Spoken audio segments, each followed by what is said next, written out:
2018 সালের বিতর্কিত রাতের ভোটে জড়িত পুলিশের 3 আইজি, প্রশাসনের ঊর্ধ্বতন কর্মকর্তা, ডিসি, এসপি, ইউএনও এবং ওসি সহ নির্বাচনী কর্মকর্তারা ছাড় পাচ্ছেন না। তাদের অনিয়ম ও আর্থিক লেনদেন অনুসন্ধানের সিদ্ধান্ত নিয়েছে দুদক। আর এজন্য 5 সদস্যের তদন্ত টিম গঠন করা হয়েছে, যারা নির্বাচনী ফলাফলের অনিয়ম খতিয়ে দেখে রিপোর্ট দেবে বলে জানিয়েছেন দুদক মহাপরিচালক। তিনি বলেছেন, অভিযোগ পেলে 2014 সালের নির্বাচনের অনিয়মও খতিয়ে দেখা হবে। রাতের ভোট হিসেবে পরিচিত 2018 সালের একাদশ জাতীয় সংসদ নির্বাচন।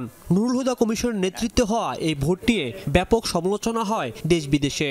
ওই বছর 30 ডিসেম্বরের আগের রাতেই ডিসি, এসপি, ইউনো ও ওসিরা ক্ষমতাসীন দলের প্রার্থী ও নেতাকর্মীদের সাথে যোগসাজশে ভোট নেওয়ার অভিযোগ রয়েছে। এতে কোনো কেন্দ্রে 90 ভাগের বেশি ভোটও পড়েছে, যা ছিল অস্বাভাবিক। দুদক জানিয়েছে, ক্ষমতাচ্যুত প্রধানমন্ত্রী শেখ হাসিনা, আওয়ামী লীগ সাধারণ সম্পাদক ওবায়দুল কাদেরের নির্দেশনায় ভোট চুরির পরিকল্পনা বাস্তবায়ন করা হয়।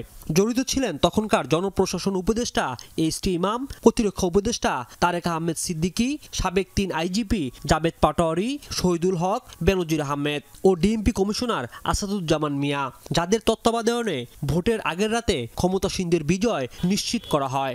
একাদশ জাতীয় সংসদ নির্বাচনে ক্ষমতার অপব্যবহার, অপরাধমূলক অসদাচরণ, জালিয়াতি, দিনের ভোট রাতে করা এবং আর্থিক লেনদেনের মাধ্যমে সংসদ সদস্য নির্বাচনের প্রক্রিয়ার সাথে প্রশাসন, নির্বাচন কমিশনের সংশ্লিষ্ট কর্মকর্তা, পুলিশ, র্যাব, অন্যান্য আইনশৃঙ্খলা বাহিনীর সদস্য সহ সংশ্লিষ্ট সকলের বিরুদ্ধে অনুসন্ধানের সিদ্ধান্ত গৃহীত হয়েছে। যদি 2014 সালের অভিযোগের বিষয়েও এসে থাকে, সেই বিষয়েও কমিশন প্রয়োজনে অনুসন্ধানের সিদ্ধান্ত নেবে। একাদশ সংসদ নির্বাচনে ভোট কারচুপি ও ফলাফল যাচাইয়ে 5 সদস্যের টিম গঠন করেছে দুদক। আর্থিক সুবিধা নিয়ে কারা কারা এর সাথে ছিলেন তাদের খুঁজে বের করা হবে বলে জানিয়েছেন মহাপরিচালক।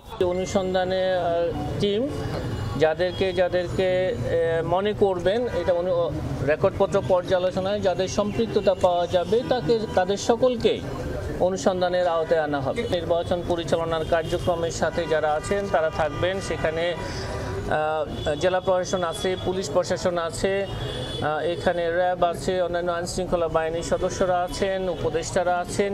এদিকে সাবেক এলজিইডি মন্ত্রী তাজুল ইসলাম ও তার স্ত্রীর বিরুদ্ধে অবৈধ সম্পদ অর্জনের অভিযোগে মামলা করেছে দুদক। তাদের বিরুদ্ধে প্রায় 163 কোটি টাকার দুর্নীতি ও অর্থ পাচারের অভিযোগ। রাজীব আহমেদ, যমুনা নিউজ, ঢাকা।